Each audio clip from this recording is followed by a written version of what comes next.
Hello and welcome to Arcadia. This is the DM's Den, a series to share my stories, advice, and ideas with all the DMs out there. And today, I'm here to talk about Digimon World again. There is one very interesting mechanic in that game that we can borrow for D&D, and one of the biggest selling points of the game for me, really, even though most of my friends who played the game pointed as the thing they hated the most. As you play, your Digimon dies.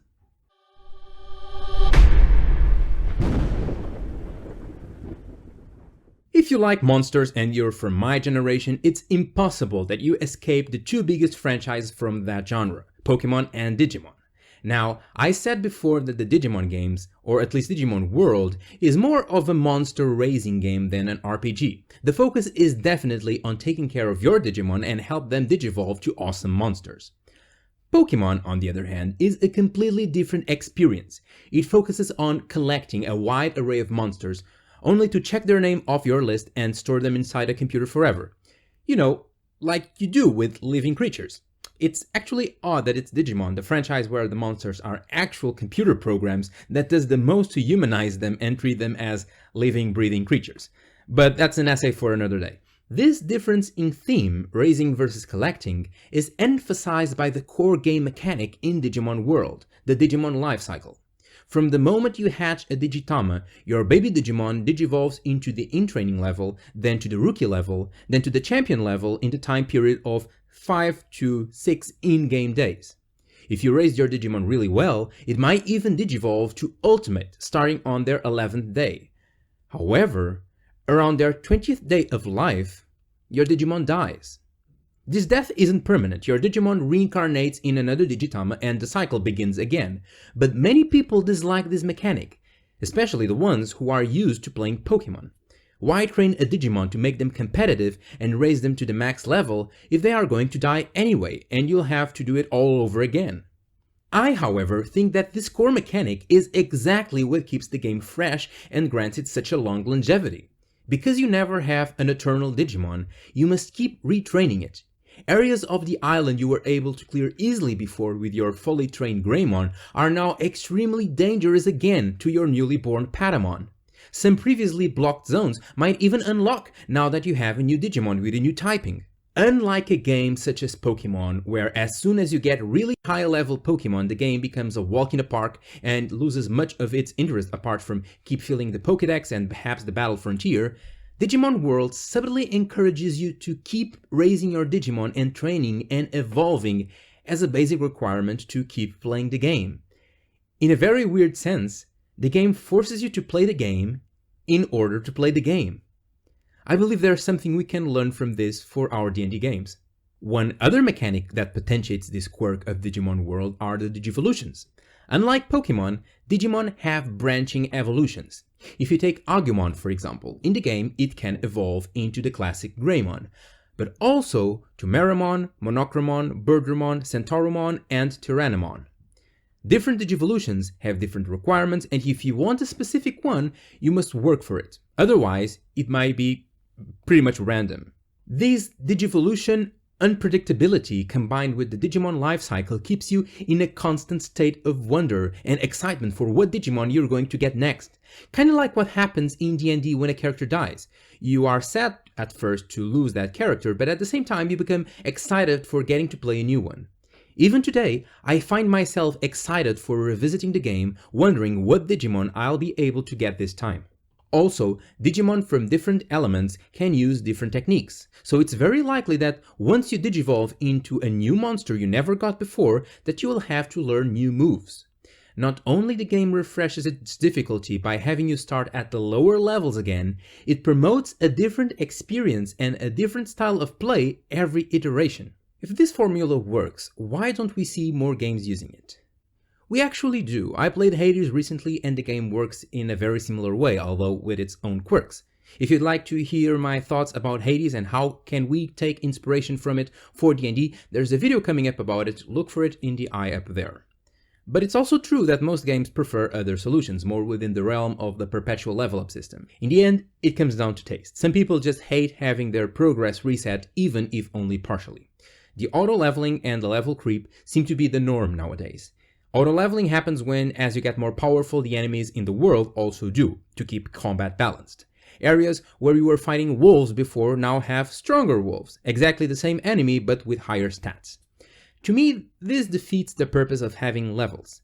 If as you level up, the environment also levels up and everyone is always at the same level, what's the point in leveling up in the first place? The level creep, however, is much more familiar to us D&D players. At level 1 you will fight goblins. At level 3, goblins will become easy pickings, but the reward for killing them also loses relevance, so you move to bigger prey and start fighting bugbears instead. The goblins are still there if you want to go fight them, but unlike Digimon World, where the enemies are always the same and the challenge is renewed by having to train a brand new Digimon, in D&D we gradually move towards higher leveled enemies. But what if we mix the two? How could we use Digimon World and its reincarnation cycle to spice up our game and keep it fresh? It doesn't have to be something as massive as completely reset your XP. The easiest parallel we can draw to Digimon World is with magic items, representing the Digimon in this case. Here's an idea for you. Imagine a special magic item, let's say a sword, that drinks from the character's experience to grow and become more powerful. For example, when the character delves into the Underdark to slay some drow, the sword absorbs some of the essence of those enemies. It would then become the Blade of Absolute Dark, able to cast darkness all around it and launch waves of dark energy when swung. But here's the catch. Just like Digimon, this boon is temporary. The user knows it's only a matter of time before the energy of the Underdark dissipates and the Blade of Absolute Dark becomes, once again, a mundane sword. However, as the characters now cross a deep jungle, they are tormented by blights. As the sword is used to slay those monsters, it drinks their sap and eventually transforms, this time into the Sword of the Vine Whisperer. Now, its user can summon vines to grapple enemies and poison them. By implementing such a cyclical magic item, your players will always be on edge to discover what cool new power they can get next. Too many times I've seen magic items lose value when the players gather a whole bunch of them, decreasing the value of each one individually. Kinda like Pokemon. Using the Digimon-like item though, the wonder will always be renewed. This is one cool idea that I had, but there are more ideas we can draw from Digimon World. What if the characters were the ones who keep dying? I know, it's a bold idea, but hear me out. A lot of campaigns we hear about rely on this basic premise that you begin at level 1 or 2 or 3, and by the end of the story, if you played your cards right, you will be at level 20. But each campaign is comprised of many arcs, right? What if every arc was in fact a mini-campaign played by a different character each time? Imagine a campaign where the characters are renegades from an evil nation. They must cross the wilderness while fighting both feral beasts and their pursuers until they finally find a place to call their own and defend it against their enemies. The DM establishes early on that the characters will go from level 1 to level 5 only, when they defend their newly founded village and mark the beginning of their new lives, free and peaceful. The heroes get their happy ending. They get to live happily ever after defeating the enemy and their newly founded village, and the players are all talking about how cool the campaign was. And that's when the DM says, "See you all next session?" What do you mean, next session? Wasn't this campaign going to end at level 5? Well, no, the DM says. I said the characters would stop at level 5, but if you're interested, there is more story to explore. Because peace only lasts for a couple of decades. About 30 years after the events of that first arc, the settlers discover why no one had claimed that land for themselves. An ancient curse starts to seep through the land, and hordes of undead start to assault the village. Our level 5 heroes are now old, and they decide to trust the new generation to deal with this menace. Enter their descendants. A brand new party of heroes, either the direct descendants of the first party or people they welcomed into their own community. Since they were trained by these experienced adventurers, they don't start at square one, instead they begin around level 3, but the DM says that this new arc will take them up to level 7. After that arc, the village becomes threatened by dragons, and it's up to the grandchildren of the original heroes to defend it, in an adventure that will take them from level 5 to about 9. And so on, so on. Can you imagine the generational legend you'll be able to tell this way? Not only writing your own adventure, but actually witnessing your actions shape the world as the decades quickly pass? And here's a third idea for you. What if instead of the heroes quote-unquote dying from time to time, it's the world that dies? Imagine a high-level campaign where your players play as extraplanar beings, such as Gith, Fae, or even angels, and every time they come back to the material plane, the world has changed. There are new things to see, new inventions to discover, new organizations and people to engage with. They could be diplomats trying to establish good relationships with these material kingdoms and nations. They could be benevolent helpers, softly nudging humanity into the way of progress while protecting them from evil menaces they are too little to deal with on their own. Or they could function as researchers, chroniclers who document the evolution of humankind while getting in all sorts of weird situations.